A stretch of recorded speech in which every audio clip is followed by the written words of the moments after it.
Halo anak-anak, jumpa kembali bersama Kak Rizky di sini dalam pelajaran seni teater. Bagaimana kabar kalian? Sehat-sehat kan ya?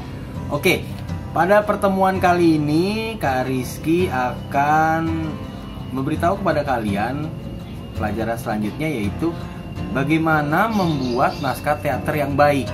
Nah, nanti akan Kak Rizky kasih tahu bagaimana step-stepnya.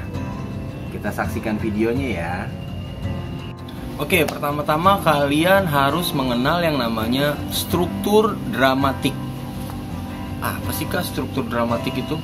Struktur dramatik itu digunakan dalam sebuah cerita. Contoh, cerita dalam film, cerita novel, komik, dan tentunya naskah teater. Nah, pertama-tama yaitu introduction atau introduksi. Di sini pengenalan tokoh-tokoh. Ada tokoh A, tokoh B, tokoh C, tokoh D, dan banyak-banyak lainnya. Yang kedua, kita masuk ke dalam konflik.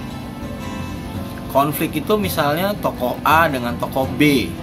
Itu misalnya berantem atau memperebutkan sesuatu. Step selanjutnya yang ketiga yaitu komplikasi. Si A pengennya maunya kaya raya, si B pengennya nggak mau si A menjadi kaya. Nah, itu contoh komplikasi. Yang selanjutnya adalah klimaks. Ini adalah ibaratnya udah di ujung tanduk nih ceritanya.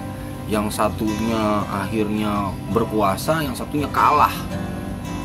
Seperti itulah contoh singkatnya. Dan yang terakhir adalah anti klimaks, atau kalau bahasa Inggrisnya solution. Dari kemenangannya dia mendapatkan apa? Dan kekalahannya dia mendapatkan apa? Dan kita sebagai penulis menentukan dari akhir cerita, kita lebih ke arah yang menang atau yang ke arah yang kalah.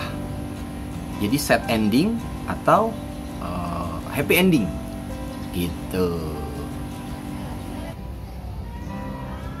Tapi Kak, masih bingung Kak dari tadi yang Kakak jelaskan. Pertama introduction, kedua konflik, ketiga komplikasi, keempat klimaks, kelima anti klimaks.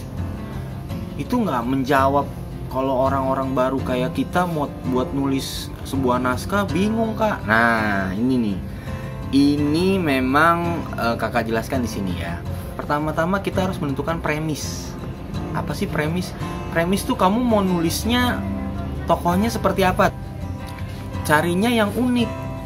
Yang misalnya yang belum pernah diangkat dalam cerita, misalnya karakternya yaitu karakter seorang penambal ban, misalnya ya.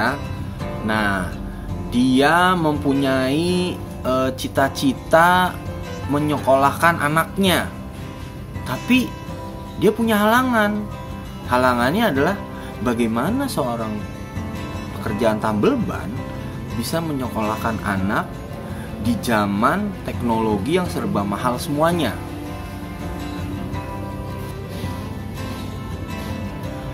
Bagaimana menentukan premis secara cepat nih ya. Pertama, who atau siapanya, tadi si bapak tukang tambal ban. Yang kedua what.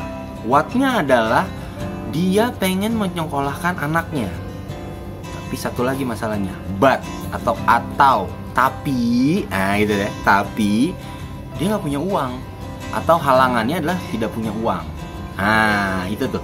Jadi who siapanya, menentukan premis nih ya.